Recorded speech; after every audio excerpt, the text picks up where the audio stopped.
Hello and welcome to an after dark edition of the Cyclone Insider Show. He's Euegne Rapay. I am Travis Hines, coming to you Sunday morning from Jack Trice Stadium, where yesterday Iowa State beat Arizona 39-14 to improve 5-0 overall, 2-0 in the Big 12.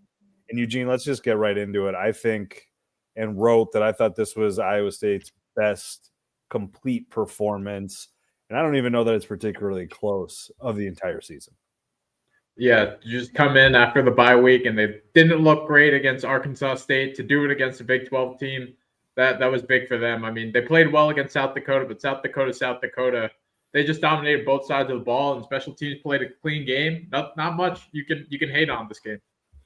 Yeah, I thought it was important for Iowa State to come out and play well today, coming into the game, just because of how lackluster, I guess would be the word I'd use, that they played it at Arkansas State.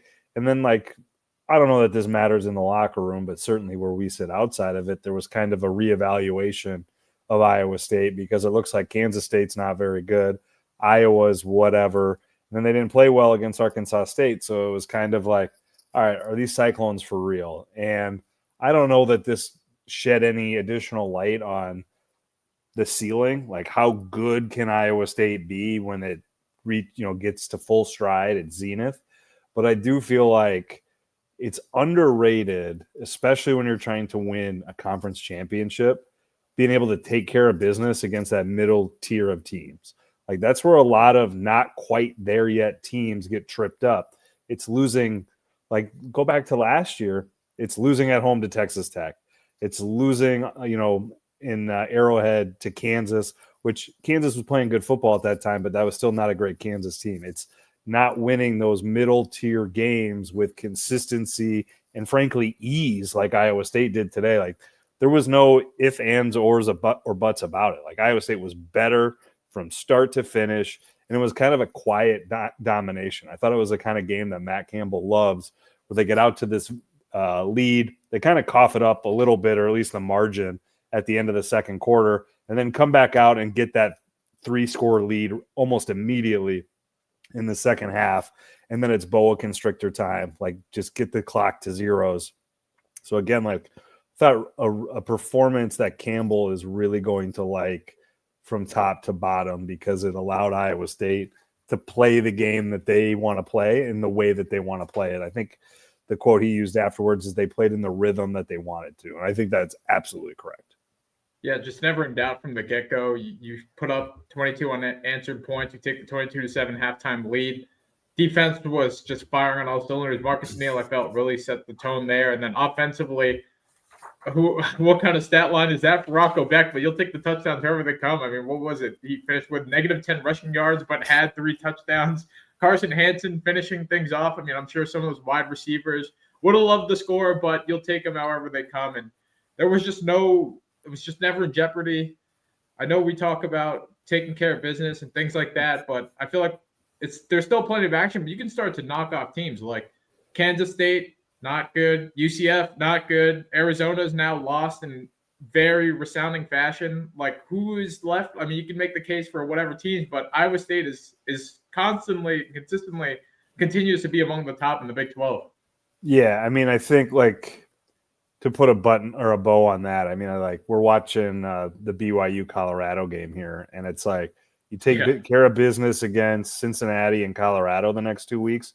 You're 7-0 going into your second bye week, and then I think you find out what that ceiling is, because you go in succession: BYU, Arizona State at home, and then a trip to TCU. That's why I don't know that Iowa State needs to be in a hurry to get to that tip top shape. They got to continue to progress and get better, but I don't know, they're going to need their ceiling for that 3-game stretch, I think. And then Kansas comes right after it as well. And I think Kansas is a pretty good football team, though they lost to Cincinnati, I believe, today. But I thought the biggest development within the game today, and I don't even think it's particularly close, is Chase Sowell having a breakout game. 4 catches, 146 yards. I think it went 43, 32, 52, something like that. Was able to stretch the field, consistently.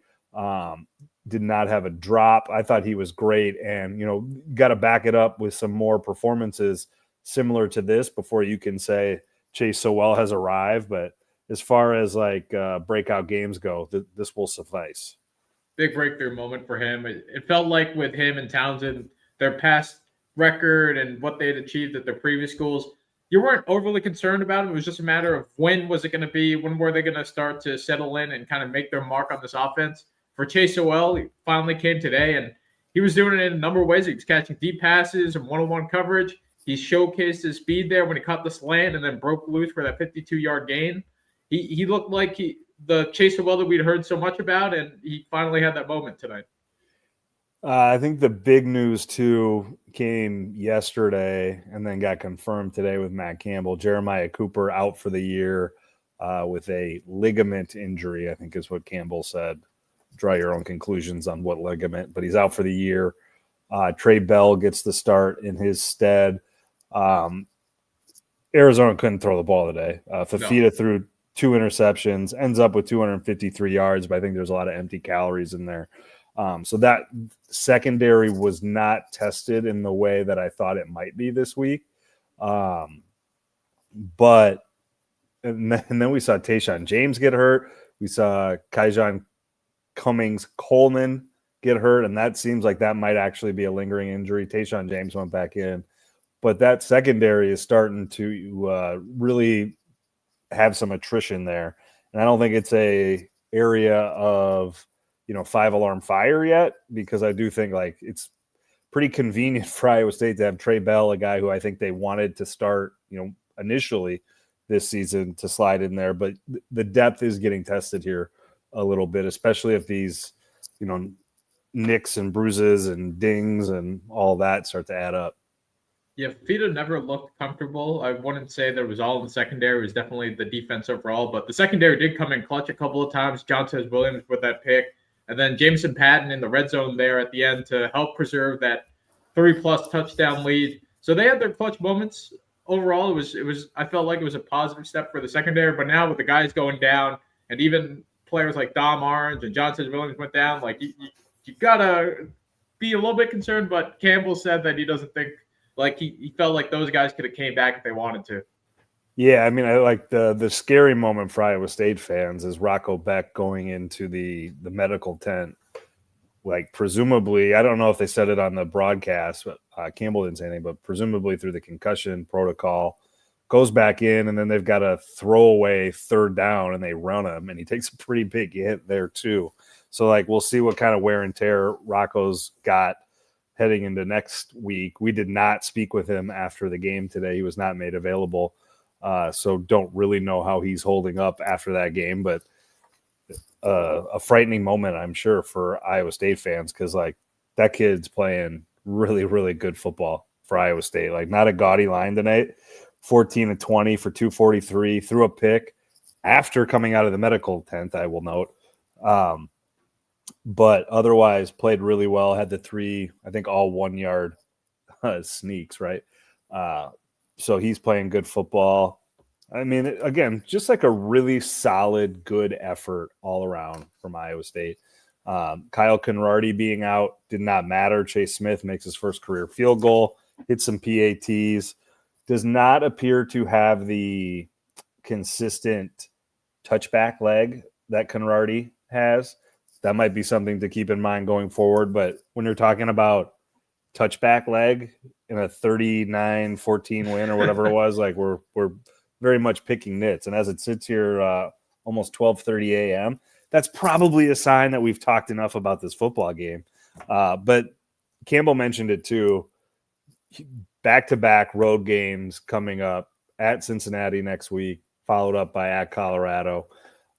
Like I said, we're recording this as that BYU-Colorado game is ongoing. Looked like Colorado is giving BYU all it could handle deep into the 4th quarter there. But Iowa State will be tested in a different sort of way, going forward. It'll be their first Big 12 road game, right?